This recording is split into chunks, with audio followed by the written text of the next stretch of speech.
Since the outbreak of the deadly Ebola disease in parts of West Africa, both affected and unaffected countries have been making frantic efforts to prevent or contain the disease if it surfaces in the country. The Ghana Health Service on Thursday organized a simulation exercise at the Tema General Hospital to demonstrate how prepared and ready the country is to contain the disease. The simulation exercise first started with a suspected Ebola patient who was brought to the OPD of the hospital for screening. Please, we have a suspect case here. So arrange for an ambulance. I'm going to alert the medical director. After the screening, the patient was sent to an isolation center in an ambulance for further investigation. He was then screened to check his Ebola status. The test proved positive and he was subsequently rushed to the Ebola Response Treatment Center for treatment, which was isolated from the hospital.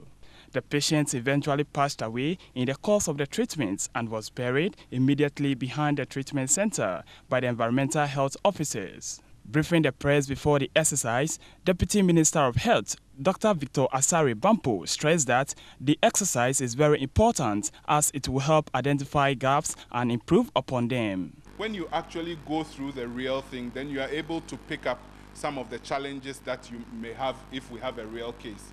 And even as we went down to the center, there are a few things that we ourselves have already noticed long ago that we are going to strengthen. For example, the perimeter fencing and so on at the center.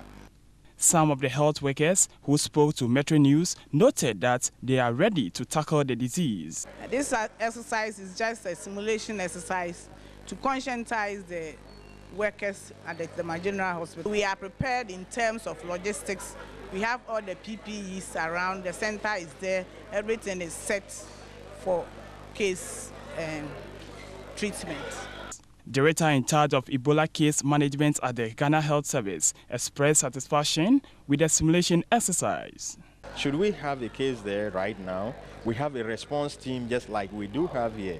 We have a place in Kumasi South that can contain the case. My impression is excellent. That one, the team members now are together right from receiving to burial. Ghana has not recorded any Ebola case yet in the country. What you've just seen on your screen is just a demonstration to pre-test how ready and prepared the country is, particularly Tema General Hospital, in case the deadly Ebola disease surfaces in the country, how they will be able to contain it and also prevent it. So there shouldn't be any cause for alarm. There shouldn't be any panic at all. Reporting from the Tema General Hospital here in Accra, my name is Julius Kujoji.